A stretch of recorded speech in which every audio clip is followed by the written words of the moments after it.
Solana baru aja melewati proses voting governance yang sangat penting demi kelanjutan masa depannya. Karena ada dua proposal yang baru saja melewati proses voting dan berujung hasil yang sangat mengejutkan. Nah, dua proposal ini adalah SIMD 228 dan SIMD 123 yang dimana sebelumnya sempat bikin komunitas Solana itu rame banget. Nah, kalian penasaran dengan dua proposal ini? Langsung aja kita ke videonya. Let's go!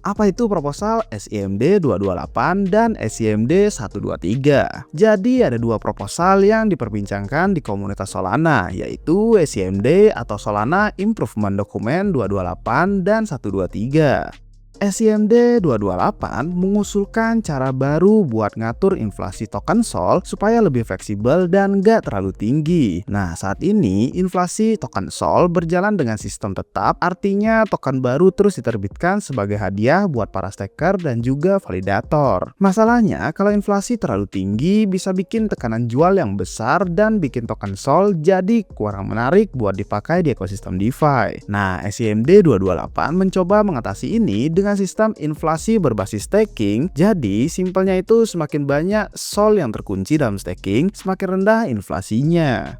Kondisi ini bisa bikin SOL lebih stabil, mengurangi tekanan jual, dan meningkatkan penggunaan SOL di berbagai aplikasi DeFi. Nah, di sisi lain, SIMD 123 fokus ke pembagian pendapatan dari transaksi blok, di mana sekarang validator yang mengelola jaringan dapat semua pendapatan dari biaya transaksi, sedangkan staker cuma dapat dari inflasi token. SIMD 123 bikin sistem di mana validator otomatis berbagi pendapatan mereka ke delegator atau staker biar staking tetap menguntungkan meskipun inflasi SOL diturunkan. Nah, walaupun yang paling banyak dibahas adalah SIMD 228, SIMD 123 ikut jadi perhatian karena perannya dalam menjaga keseimbangan ekonomi di dalam ekosistem Solana. Kalau hanya SIMD 228 yang diterapkan tanpa SIMD 123, staking bisa kehilangan daya tariknya karena penghasilan staker bakal jauh lebih kecil. Makanya, kombinasi dua proposal ini bisa bikin ekonomi Solana lebih sehat, staking tetap cuan tanpa perlu inflasi yang tinggi, sekaligus menjaga kelangkaan dari token SOL tersebut yang dimana membuat sentimen positif untuk harganya. Perdebatan SIMD 228.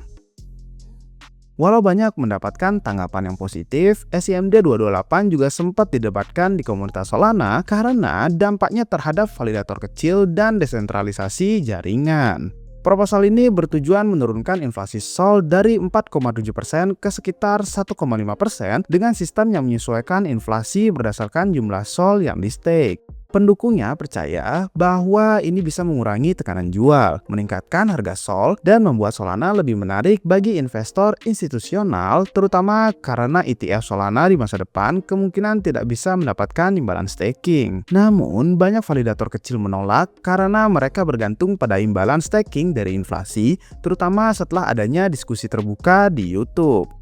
Saat ini, sekitar 49% validator tidak mengambil komisi dari staking, yang berarti pemotongan inflasi bisa membuat mereka kehilangan sumber pendapatan utama mereka.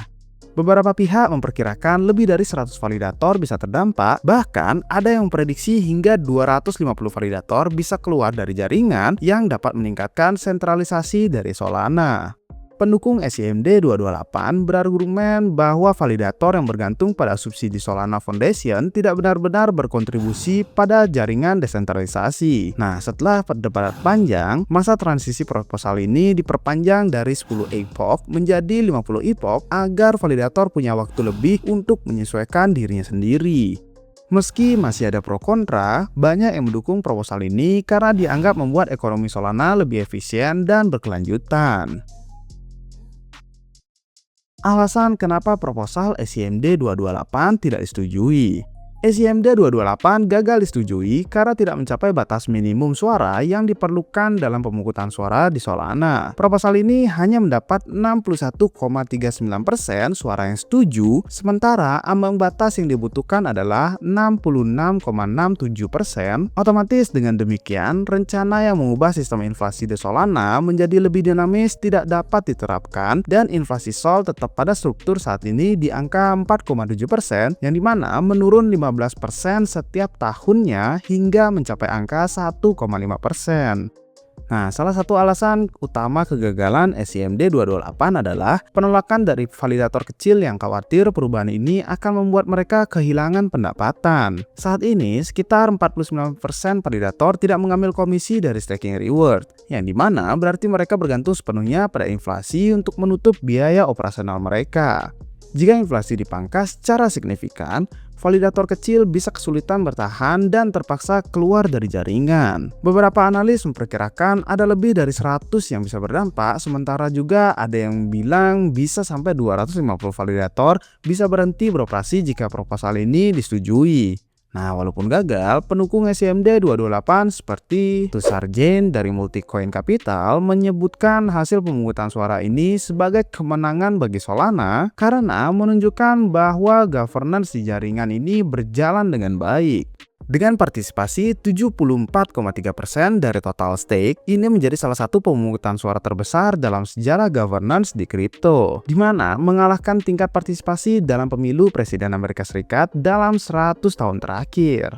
Oke, pertanyaannya bagaimana kelanjutan proposal SIMD 123? Nah, berbeda dengan SIMD 228, SIMD 123 berhasil disetujui dengan tingkat persetujuan 74,91% melampaui ambang batas yang diperlukan. Nah, dengan hasil ini, SIMD 123 akan segera diimplementasikan, membawa perubahan yang sangat signifikan dalam cara pendapatan validator didistribusikan kepada delegator atau staker. Proposal ini memungkinkan para validator untuk langsung berbagi pendapatan blok mereka secara otomatis dengan para staker, yang dimana akan menggantikan sistem insentif off-chain yang sebelumnya digunakan oleh para beberapa validator. Nah, kondisi ini berarti bahwa delegator yang memberikan alokasi stake mereka kepada validator tidak hanya bergantung pada inflasi untuk mendapatkan imbalan, tetapi juga bisa mendapatkan bagian dari pendapatan yang dihasilkan oleh para validator dari transaksi di jaringan Solana. Keberhasilan SIMD 123 dipandang sebagai langkah maju dalam meningkatkan transparansi dan insentif bagi para staker. Nah, dengan sistem baru ini, validator yang ingin menarik lebih banyak staker akan terdorong untuk menawarkan pembagian hasil yang lebih baik, di mana pada akhirnya bisa menciptakan ekosistem yang lebih kompetitif dan juga adil. Dengan SIMD 123 disetujui dan SIMD 228 gagal, validator dihadapkan pada situasi di mana inflasi masih tinggi, tetapi mereka juga memiliki peluang untuk membangun sumber pendapatan baru melalui mekanisme berbagi pendapatan dalam sebuah blok. Bagi validator kecil yang sebelumnya khawatir kehilangan pendapatan mereka akibat pemangkasan inflasi, SIMD 123 bisa menjadi solusi untuk mempertahankan keuntungan mereka di masa depan. Oke, dengan perdebatan panjang ini, pertanyaannya adalah apakah Solana masih punya potensi? Nah, setelah melewati voting proposal ini, sekarang Solana sedang mengalami volatilitas yang tinggi. Tapi, kabar baiknya baru aja ada sentimen baru dengan peluncuran kontrak future di CME. Dengan adanya pasar derivatif yang diatur, Solana semakin dianggap sebagai aset yang matang, membuka peluang lebih besar untuk ETF di masa depan. Namun, di sisi lain, kondisi jaringan masih menghadapi tantangan. Volume DEX yang merosot tajam, minat investor yang melemah, dan volatilitas tinggi USDT di Solana. Nah, walaupun telah bertahan selama 5 tahun, ekosistemnya masih perlu membuktikan keberlanjutan sebelum bisa sepenuhnya pulih dan menarik kembali kepercayaan pasar. Oke, secara keseluruhan, keputusan governance terbaru di Solana menunjukkan bagaimana komunitas sangat berperan dalam menentukan arah dari ekosistem di blockchain Solana. Walaupun SIMD 228 gagal, keberhasilan SIMD 123 memberikan harapan bagi validator dan juga staker. Nah, dengan volatilitas yang masih tinggi, Solana tetap masih punya potensi di masa depan, tetapi masa depannya bergantung pada adaptasi ekosistem terhadap perubahan ini. Oke, kalau menurut kalian gimana guys? Apakah kalian setuju dengan proposal 228 atau kalian tidak setuju? So, berikan tanggapan kalian di kolom komentar ya guys. Oke, sekian aja untuk video hari ini. Jangan lupa like dan subscribe biar nggak ketinggalan konten-konten menarik seputar kripto dari Revolut Rupiah. Sampai jumpa di video-video selanjutnya. Cheers!